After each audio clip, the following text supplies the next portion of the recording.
நேற்று என்ன பார்த்தோம் என்றால், போதனை என்பது திருவிழியத்தில் உள்ள மீட்கவல்ல உண்மையின் தொடர்ச்சியாக இருக்க வேண்டும் என்று பார்த்தோம். போதனைனா அருங்குறை இயக்க போதனை என்றாலும் சரி, கத்தோலிக்க போதனை என்றாலும் சரி, இது மாதிரி இருக்க வேண்டும் என்று பார்த்தோம். ஆனால் என்ன சொல்கிறார் என்றால், இன்றைய சில போதனைகளில் பிரச்சனை உள்ள இறையியல் கருத்துக்கள் உள்ளன. அது என்னடா பிரச்சனை உள்ள இறையியல் கருத்து என்று பார்த்தால், உதாரணத்துக்கு நேற்று என்ன பார்த்தோம் என்றால், அமாவாசை ஜபங்கள், பௌர்ணமி ஜபங்கள், இதில் என்ன இறையியல் இருக்கு? அதான் பிரச்சனை. அவங்க என்னென்னமோ சொல்லிக் கொடுக்கிறார்கள். உபவாச ஜப கூட்டம், அதுலேயும் பிரச்சனை உள்ள இறையியல் இருக்கிறது. உபவாச ஜப கூட்டம், உபவாசம் மீட்புக்கு வழியா?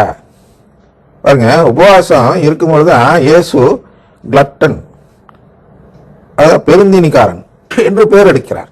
என்ன நீ உபவாசமே இருக்கிறதுல நீ திங்கிறீங்க அப்படின்னு கேட்கிறார்கள். அப்ப அதுக்கு விளக்கம் சொல்றார் இயேசு, உபவாசம்னா இப்படி இல்லையா, அதுக்கு வேற அர்த்தம் இருக்கியா அப்படின்னு சொல்லிட்டு சொல்கிறார். ஆனால் உபவாசத்திற்கும் மீட்புக்கும் தொடர்பு இல்லை. உபவாசம் விரதம் என்றால் எதை அவர் குறிப்பிடுகிறார் என்றால், நற்கருணையை பெறுவதற்காக நாம் இருக்கும் விரதங்கள், நற்கருணை நம்புவதற்காக நாம் சுமக்கும் சிலுவைகள், இதான் உண்மையான உபவாசம். அங்கே வாரம் உபவாச கூட்டத்துக்கு வாரவனே சிலுவை வேணான்னு சொல்றவன் அங்கே வாரான். அவன் உபவாசம் வந்து என்ன புண்ணியம்? உபவாசம், விரதம், நோன்பு, இப்படி ஏதாவது பேர் வச்சிங்க. இதெல்லாம் எதற்கான அறிகுறி என்றால், நான் கடவுளுக்காக சிலுவை சுமக்க தயார் என்பதற்கான அறிகுறி. அவர் ஒன்றும் நாம் பட்டினி கிடப்பதை பார்த்து சந்தோஷப்படுபவர் அல்ல. பட்டினி வேறு, உபவாசம் வேறு, சிலுவை வேறு. ஆனால் உள்ளத்தை கிழித்துக் கொள்ளுங்கள் அப்படின்னா என்ன அர்த்தம்? சிலுவையை சுமக்க தயாராக உள்ளத்தை தயாரிங்கள். அதான் அவர் சொல்ல வர்றார். உள்ளத்தை கிழிப்பதென்றால் சிலுவையை சுமப்பது. உபவாச கூட்டத்துக்கு வரான், என்ன செய்யறான்? சிலுவையை உடனுங்கிறதுக்காக வரான். அதெல்லாம் கூட்டமா? அதெல்லாம் நம்ம செய்யலாமா? அதெல்லாம் பெருத்த பாவம் கடவுளுடைய பார்வையில். குறிப்பாக அதையே நம் திருத்தந்தையும் என்றா செய்கிறார். என்ன சொல்கிறார்? இன்றைய சில போதனைகளில் பிரச்சனை உள்ள இறையியல் கருத்துக்கள் உள்ளன. அதுல இறையெல்லாம் இல்லையா, பிரச்சனை பண்றீங்க அப்படிங்கிறார். அவருக்கு வந்து தெரியல, அருங்குறை இயக்கம்னா என்னன்னு தெரியல. தெரிஞ்சிருந்தா என்ன தடை பண்ணியிருப்பாரு. தெரியாமலே என்ன செய்கிறார் என்றால், அருங்குறை என்ற வார்த்தையை பயன்படுத்தாமலே அவர்கள் செய்வதையெல்லாம் சுட்டிக்காட்டி அவர்களுடைய பாடல்களை தடை செய்கிறார். அவர் அதுக்கு வச்சிருக்க பேர் அருங்குறை பாடல்ல. அவர் வச்சிருக்க பேர் என்னன்னா குணமளிக்கும் பாடல்கள். குணமளிக்கும் நற்செய்தி கூட்டம் என்று அழைக்கிறார்கள் அல்லவா? அந்த கூட்டத்தில் பாடக்கூடிய பாடல்களை அவர் ஆங்கிலத்தில் குணமளிக்கும் பாடல் என்று கூறுகிறார். ஹீலிங் சாங்ஸ் அப்படின்னு சொல்றார். அதான் பின்னாடி வரும், பார்ப்போம். அப்ப என்ன சொல்றோம் என்றால், பிரச்சனை உள்ள இறையியல் கருத்துக்கள். அடுத்தது, கடவுளுடைய அன்பை மட்டும் வலியுறுத்தி அவருடைய ரட்சிப்பு திட்டத்தை புறக்கணிக்கின்றன அந்த பாடல்கள்.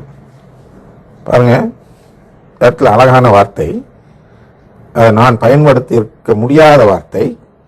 இவர் சொல்வதற்கு முன்பு இதை நான் சொல்லியிருந்தால் என்னை தடை கூட செய்திருப்பார்கள். ஆனால் அவர் சொல்லிவிட்டதால் நான் இப்போது சொல்லலாம். என்னென்றால், கடவுளுடைய அன்பை மட்டும் வலியுறுத்தி அவருடைய மீட்பு திட்டம், ரட்சிப்புனா மீட்பு திட்டத்தை புறக்கணிக்கின்றன.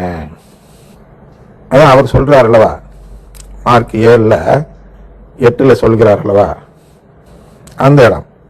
அதாவது உங்களுடைய மரபு, மனித மரபை நிலைநாட்ட நீங்க கடவுளுடைய திட்டத்தை வெகு திறமையாக புறக்கணிக்கிறீர்கள் அப்படின்னு இயேசு சொல்றதுதான் இங்க திருத்தந்தையர்களும் சொல்கிறார்கள். கடவுளுடைய அன்பை மட்டும் வலியுறுத்தி, கடவுளுடைய அன்பை மட்டும் வலியுறுத்துவது என்பது மனித மரபு. ஏன்னா நீங்க மனிதர்ல யாரை வேண்டுமானாலும் எடுத்துக்கொள்ளுங்கள், கடவுளிடம் அன்பு வைத்திருப்பார்கள். உதாரணத்துக்கு நம் சீமானை எடுத்துக்கொள்வோம். அவர் கடவுள் இல்லை என்று சொல்லக்கூடியவர், கடவுள் மறுப்பாளர்கள் என்றெல்லாம் சொல்கிறார் அல்லவா. அவர் குறை கூறுவார் கடவுளை குறித்து. ஏன் குறை கூறுகிறார் என்றால், கடவுளிடத்தில் இருக்கும் அன்பு. அதனால் அவருடைய எதிர்பார்ப்பு என்று ஒன்று இருக்கிறது. அந்த எதிர்பார்ப்பு நிறைவேறாத பொழுது அந்த நிறைவேறாத எதிர்பார்ப்பை சொல்லி, கடவுள் இருந்தா அப்படிலாம் செய்வாரா அப்படின்னு கேட்கிறார். கரெக்ட், கடவுள் இதெல்லாம் செய்யணும் நீங்க எதிர்பார்க்கிறீங்க, அதனால கேட்கிறீங்க. அப்ப யாரிடத்துல எதிர்பார்ப்போம்? யாரிடம் அன்பு காட்டுகிறோமோ அவர்களிடம் தான் நாம் எதிர்பார்ப்போம். நம் தந்தையிடம் தான் நாம் பணம் எதிர்பார்ப்போம். அதுபோன்று இவர் கடவுளை தந்தையாக பார்க்கிறார், அதனால் இந்த உதவியை எதிர்பார்க்கிறார். அப்ப இவர் எப்போது கத்தோலிக்கரா மாறுவார் என்றால், இந்த மாதிரி உதவி கேட்காமல் கடவுளுடைய உறவை கேட்டு அவருடைய பிள்ளையாக மாற வேண்டும் என்று யோசித்தால் அவர் கத்தோலிக்கர்.